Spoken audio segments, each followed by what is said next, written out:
Salut à tous, c'est Black Ink, bienvenue pour cette nouvelle vidéo de la Arkham JCE TV.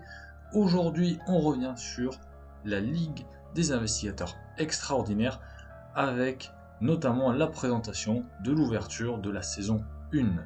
Mais avant cela, quelques petits rappels sur la Ligue des investigateurs extraordinaires. Donc, le concept, c'est de générer un ensemble de défis pour animer la communauté francophone du jeu. Les inscriptions pour participer aux différentes saisons de la Ligue des investigateurs se fait via Discord ou via commentaire sur cette même chaîne, sur les différentes vidéos d'ouverture des saisons, sachant que actuellement l'inscription pour la saison 1 court jusqu'au 13 février et qu'à partir du moment où cette date sera dépassée, vous ne pourrez plus vous inscrire. Les inscriptions sont limitées jusqu'au 13 février midi, s'il vous plaît.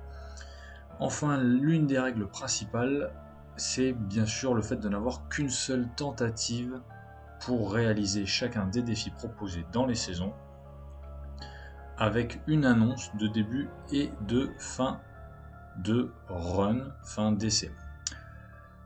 Pour cela, le message type qu'on va vous demander de nous envoyer via Discord ou via commentaire sur Facebook, c'est quelque chose de très simple, le nom soit du joueur, soit de l'équipe, annoncer le début du défi numéro tant, et pour la fin, encore une fois, le nom de la personne, son pseudo, ou le nom de l'équipe, fin du défi numéro tant, et vous comptabiliserez vous-même votre nombre de points. C'est un système qui repose vraiment sur la confiance, on n'a pas voulu instaurer un contrôle plus strict que ça, puisque tout le monde, pour nous, sera honnête dans sa démarche, et fera ça dans la bonne humeur. Voilà pour les quelques petits rappels essentiels sur le déroulement de la Ligue des investigateurs. Donc, pour l'ouverture de la saison 1, la saison 1 se déroulera bien entendu sur la campagne de la Nuit de la Zélatrice. Alors, quelques règles spécifiques à cette saison qui seront adaptées, qui seront certainement modifiées pour les futures saisons, puisque comme je l'ai souvent dit, celle-ci nous sert un peu de prototype pour la suite des événements. Donc on va réaliser un défi par scénario, c'est-à-dire qu'on aura un total de 3 défis sur la Nuit de la Zélatrice. On va jouer chaque scénario en mode indépendant, c'est-à-dire que vous n'allez pas inclure de faiblesses type campagne dans votre deck, dans le tirage au sort de vos faiblesses. Si vous piochez une faiblesse campagne, vous la retirez, vous en repiochez une. Pour autant, la règle des XP va changer, puisque on va pas vous permettre d'avoir des decks à 0, 9 ou 19 XP selon vos propres choix. De façon à uniformiser la procédure, vous aurez tous un nombre d'XP fixe déterminé au préalable et uniforme pour tous. Celui-ci sera notamment basé en fait sur l'ensemble des XP que l'on peut obtenir lorsqu'on arrive au scénario X. C'est-à-dire que pour le premier défi, qui se déroulera au scénario 1 en toute logique, vous aurez tous des decks à 0 XP. Pour le scénario 2, vous aurez tous des decks de mémoire à 8 XP. Il me semble que le nombre maximum d'XP atteignable à la fin du scénario 1 est 8 XP.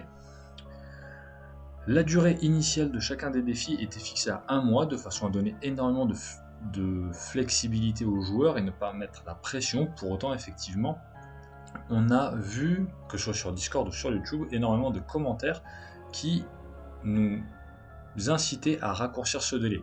Aussi, je vous invite à indiquer en commentaire si vous préférez une fréquence des défis à 2, 3 ou 4 semaines, et selon la majorité des commentaires sur Discord et sur YouTube, nous viendrons modifier cette durée initiale dans les prochains jours.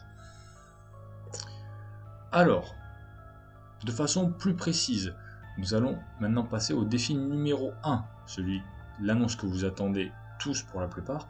Eh bien, le défi numéro 1, qu'est-ce que c'est ? C'est les pourfendeurs de ghouls.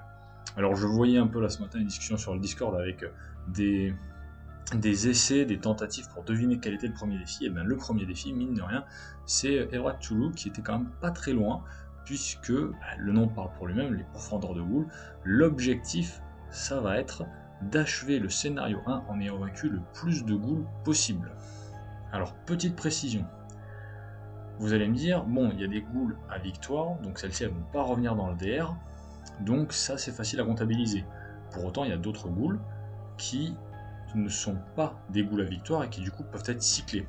On prend ça en compte et justement l'objectif en fait ça va être pour vous d'essayer de cycler le DR ou de cycler en tout cas les ennemis type ghoul de façon à en vaincre un maximum.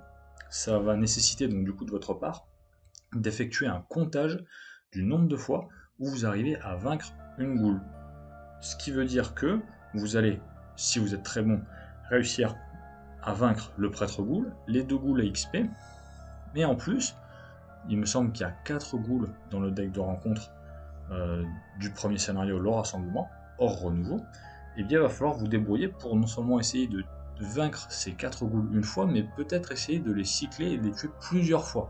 Et au plus vous arriverez à les tuer, au plus vous comptabiliserez de ghouls vaincus, au plus vous aurez de points. Et en parlant de points, du coup, je vais vous dévoiler le barème officiel de ce premier défi. Donc, on part sur une accumulation de points. Chaque ghoul commune, 100 points de victoire, vous rapportera 1 point. Chacune des 2 ghouls à victoire vous rapportera 2 points. Le fait de vaincre le prêtre ghoul vous en donnera 4. Et ensuite, on passe sur un système de bonus-malus, notamment pour essayer de départager les différentes équipes. Chaque fatalité d'avance que vous aurez sur le seuil de l'intrigue 3A vous rapportera 0,5 points par fatalité. Donc en fait, au plus vous arriverez à aller vite, au plus vous aurez ce fameux bonus de temps à l'égard du défi numéro 1.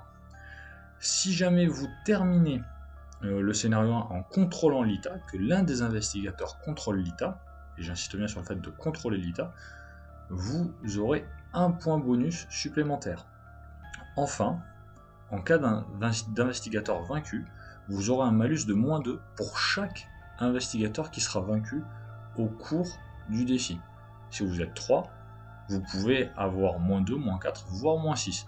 Donc là-dessus, évidemment, pour tous ceux qui auraient des stratégies, on va dire, suicidaires, il faudra prendre ça en compte dans le comptage de vos points. Voilà, j'espère avoir été assez clair là-dessus. Évidemment, n'hésitez pas à poser des questions en commentaire, que ce soit sur Discord ou sur YouTube. Voilà ce que j'avais à vous dire du coup sur ces différents éléments, la ligue, la saison numéro 1, le défi numéro 1. Alors voilà, comme je l'ai dit, en termes de calendrier, on va essayer d'adapter ça à ce que la majorité souhaite. Pour autant, il faut bien prendre en compte les impératifs de chacun d'entre nous. Chacun a du travail qui est quand même assez prenant, quand bien même la situation sanitaire aujourd'hui fait encore qu'il y a un peu de télétravail et qu'on peut à peu près s'en sortir. Mais voilà, on ne peut pas se permettre de faire un défi en fait toutes les semaines, ce serait un rythme beaucoup trop effréné pour certains. C'est pour ça que, comme je vous l'ai dit, on va proposer 2, 3, voire 4 semaines, même si, bon, de façon globale, comme ça, je pense que ça va plutôt tendre vers les 2 ou 3 semaines plutôt que 4 semaines. Donc, je rappelle que les inscriptions sont ouvertes pour la saison 1 jusqu'au 13 février midi, donc n'hésitez pas à vous inscrire. Cthulhu wants you, donc n'hésitez pas à rejoindre pour cette superbe aventure. Évidemment, pour ceux qui ne pourraient pas participer à la saison 1, nous vous attendons à la saison 2. Allez, bonne partie à tous, et puis à bientôt sur Discord et sur YouTube. Au revoir.